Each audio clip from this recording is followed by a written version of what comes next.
మాజీ మంత్రివర్యులు వైఎస్ఆర్ కాంగ్రెస్ పార్టీ అధ్యక్షులు కాకాని గోవర్ధన్ రెడ్డి గారి మీద 2 నెలల క్రితం కేసు కట్టడం జరిగింది. అందులో భాగంగానే ఏ రోజు కూడా మైన్ ప్రాంతానికి వెళ్ళని వ్యక్తి, అక్కడ ఎప్పుడు కూడా లేని వ్యక్తి ఒక అక్రమ కేసు పెట్టడం, దానికి సంబంధించి దాంట్లో మళ్ళీ అనేక కోణాలలో ఎస్సీ ఎస్టీ కేసులు పెట్టడం, అన్నీ కూడా కేసులు పెట్టడం అంతా కూడా చూసాం. కానీ ఖచ్చితంగా ఒక అక్రమ కేసు పెట్టినప్పుడు, ఒక తప్పు కేసు పెట్టినప్పుడు ప్రతి ఒక్క పౌరుడికి కూడా దాన్ని ఖచ్చితంగా కోర్టులో ఛాలెంజ్ చేసే రైట్ ఉంటుంది. తప్పకుండా వైఎస్ఆర్ కాంగ్రెస్ పార్టీ పక్షాన అందరం కూడా, జిల్లాలో ఉన్న నాయకత్వం అందరం కూడా గోవర్ధన్ అన్నకు అండగా ఉంటాం. ప్రతి ఒక్కరూ కూడా వైఎస్ఆర్ కాంగ్రెస్ పార్టీలో ఒక కుటుంబంలాగా ప్రతి ఒక్కరు కలిసిమెలిసి ఏదైతే జరుగుతున్న వాటి మీద కలిసికట్టుగానే మేము ఇచ్చేస్తాం.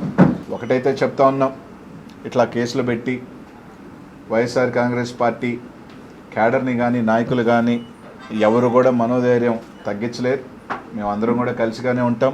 అందరం కూడా మా అందరి కలిసికట్టుగా సపోర్ట్ గోవర్ధన్ అన్నకి ఎప్పుడు ఉంటాం.